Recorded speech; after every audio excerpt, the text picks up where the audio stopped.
Kamusta Sagittarius? Welcome to Like a Tarot. Alamin natin kung ano ang energy ngayon para sa mga Sagittarius. At saka mag-isip ka ng tanong na ang magiging kasagutan ay yes or no. Kasi mamaya aalamin natin yung sagot at saka dahilan.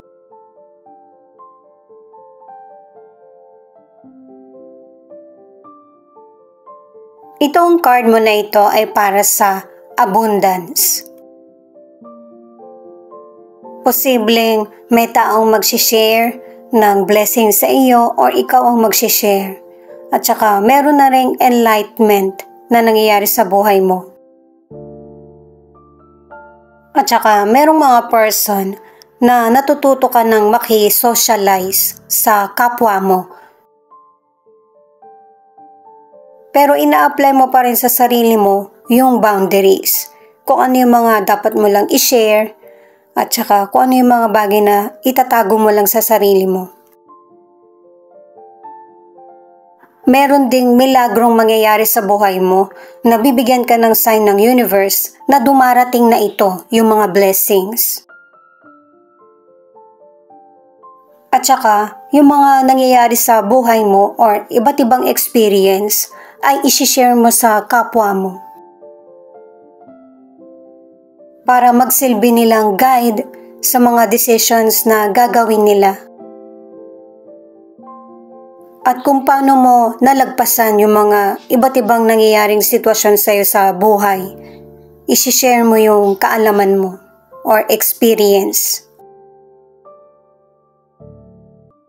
Ngayon naman guys, ang aalamin natin ay kung ano ang energy para sa career, sa financial, sa kalusugan. Guys, mag-isip na kayo ng tanong na ang magiging kasagutan ay yes or no.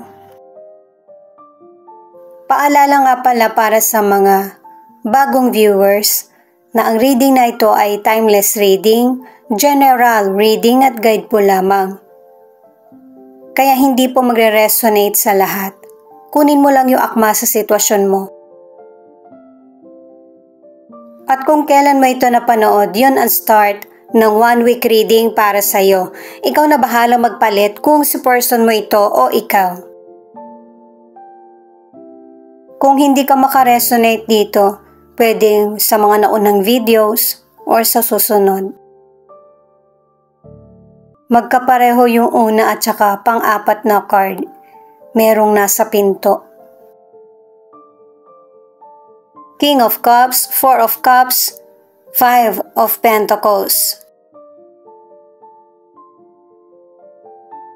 Itong mga cards na ito ang nagsasabi na merong person na tutulong sa iyo na para magkaroon ng enlightenment yung mga nangyayaring sitwasyon sa buhay mo. Pwedeng mas mature ito sa iyo. Pwedeng loved one, kaibigan, boss, or kakilala. May ilan kasing person na malayo yung loved ones mo. Or dahil sa meron kang problem pero wala kang masabihan. Itong kalungkutan, paghihirap ay merong katapusan, kaya hindi mo kailangan malungkot. Sa career naman, merong person na susuporta sa iyo or merong person na nakakaunawa sa iyo. Kasi merong person na kahit meron kang sakit ay nagtatrabaho ka pa din. Kung noon malakas ka, pero ngayon nakakaramdam ka ng kalungkutan kasi nga tingin mo, walang progress na nangyayari sa buhay mo. Pero kailangan mong makasabay sa bawat taon na nangyayari sa buhay natin para makita mo yung progress ng buhay mo. Kailangan ng mga bagong idea. Dahil sa yung mga nangyayaring sitwasyon sa buhay mo sa career o kaya sa negosyo ay may solusyon at saka hindi pang matagalan na problem. Sa relationship, nakadalawang cards na kailangan unawain nyo yung nararamdaman ng bawat isa at saka sitwasyon. Kasi may ilan sa inyo na hindi ka nagtitiwala at saka ito yung dahilan kaya hindi ka na nag-open ng nararamdaman mo sa person mo. Para sa ilang single, yung potential person na nagugustuhan mo ay iba yung priorities niya. Bukod sa healing ay yung magkaroon ng pagbabago yung buhay niya sa career. Pero meron ding mga positive changes na mangyayari sa buhay mo na darating. Lahat ito nakabaliktad. 9 of Swords, 6 of Swords, 5 of Swords. Nagko-connect na itong mga cards na ito sa mga naunang cards na merong person na darating na makikipag-communicate sa iyo para makipag-ayos.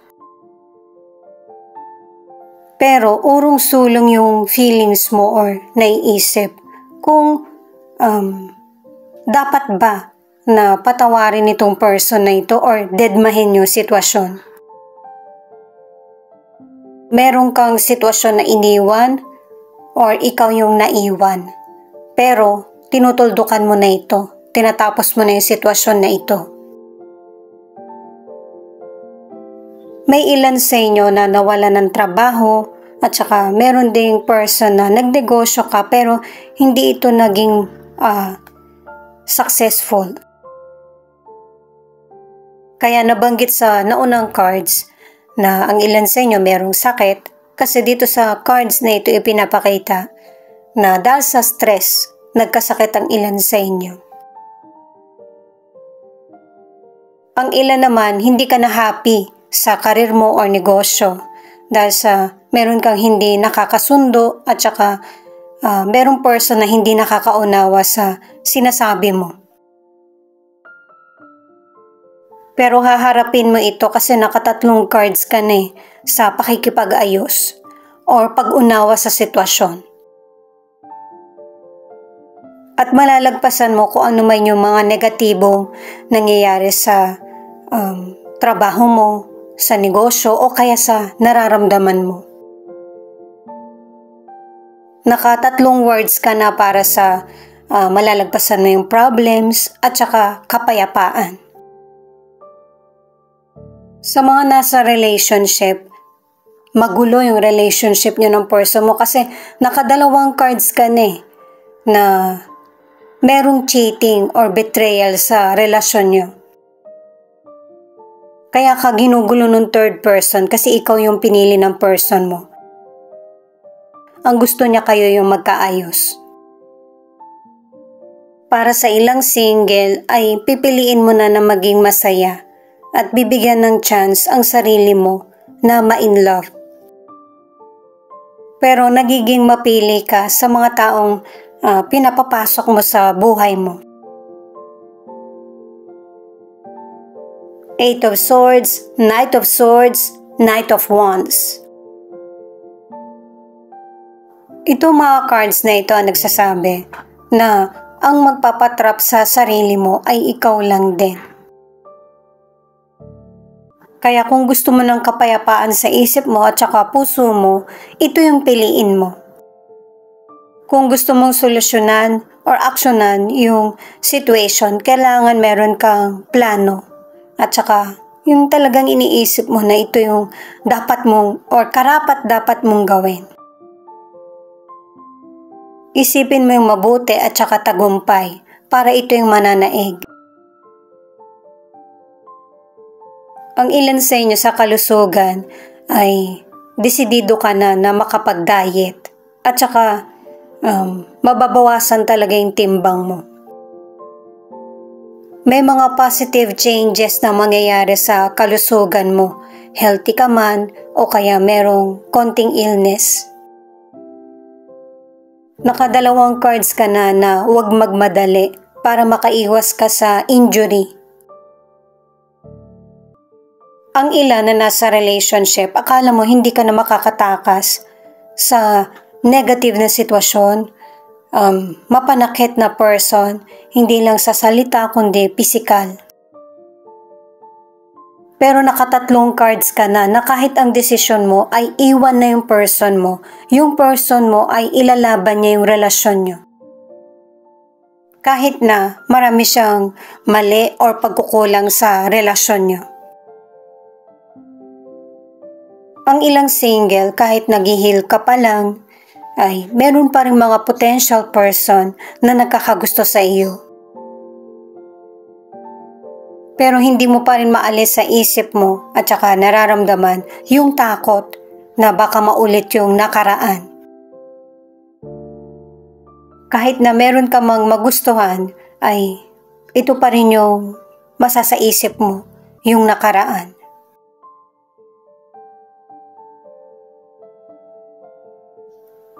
Itong final card na Two of Wands, kahit na may magpagulo sa isip mo, sitwasyon man ito or person, mag-i-stick ka pa rin sa una mong plano at saka maninindigan ka sa gusto mong changes sa buhay mo. Hindi mo na rin pagdududahan pa yung abilidad mo at saka mga desisyon kasi magtatagumpay ka. Magiging confident sa mga choices mo at haharapin ng positibo ang buhay. Itong Nine of Cups ang nagsasabi na kung noon napipilitan kang maging masaya, ngayon totoong saya na yung ipapakita mo sa kapwa mo. At saka makakaramdam ka ng kalayaan. At yung card na yan na nagsasabi na ayaw mo na talagang bumalik sa kung ano yung tinapos mo na sa dating nakaraang relasyon o nakaraang sitwasyon. Ready ka na para sa mga bagong oportunidad. Itong Justice kaya nakabaliktad. Kung nakuha mo na yung hustisya mo, meron pa ring person na hindi aayon sa mga desisyon mo. Kasi hindi sila yung nasa sa posisyon mo or situation. Kaya kung ano-ano yung naririnig mo. Or maybe person mo ito na hindi talaga titigil.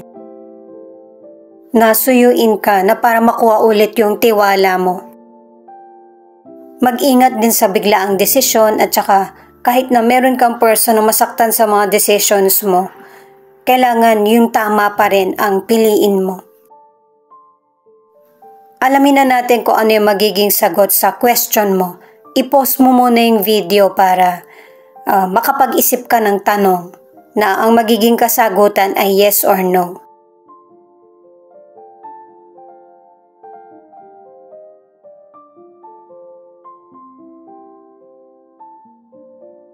Ang sagot sa tanong mo ay yes. Kung bakit yes, alamin natin kung ano yung dahilan. At saka itong card mo na ito, ang energy, ay yung surrender ka na sa situation. Kumbaga, ipinapaubaya mo na sa Diyos kung ano pa yung mangyayari or magiging kahihinatnan ng nangyayari sa buhay mo. At saka enlightenment din ito guys. Katulad na sinabi ng naunang card na tinanggap mo na kung ano yung mga sitwasyon na nangyari sa iyo kahit mahirap man ito gawin. Kung bakit yes ang sagot, kasi may sitwasyon na mag-i-improve sa mga magandang desisyon mo or nakakabuti para sa iyo. At saka meron kasing person na siya na yung naagrabyado pero siya yung pilit na umuunawa. Pero merong ending ang lahat. Ibig sabihin, merong improvement sa love. Pwedeng dahil sa mga taong totoong susuporta sa'yo or meron talagang person na darating sa buhay mo na magiging totoo na hindi na katulad sa nangyari sa nakaraan mo.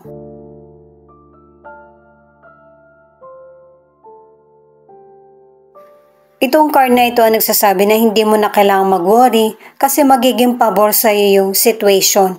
Lalo na kung ikaw yung gumagawa ng mabuti at saka naagrabyado. Alalahanin mo na patas ang Diyos sa ating lahat. Good or bad man ang nagawa mo.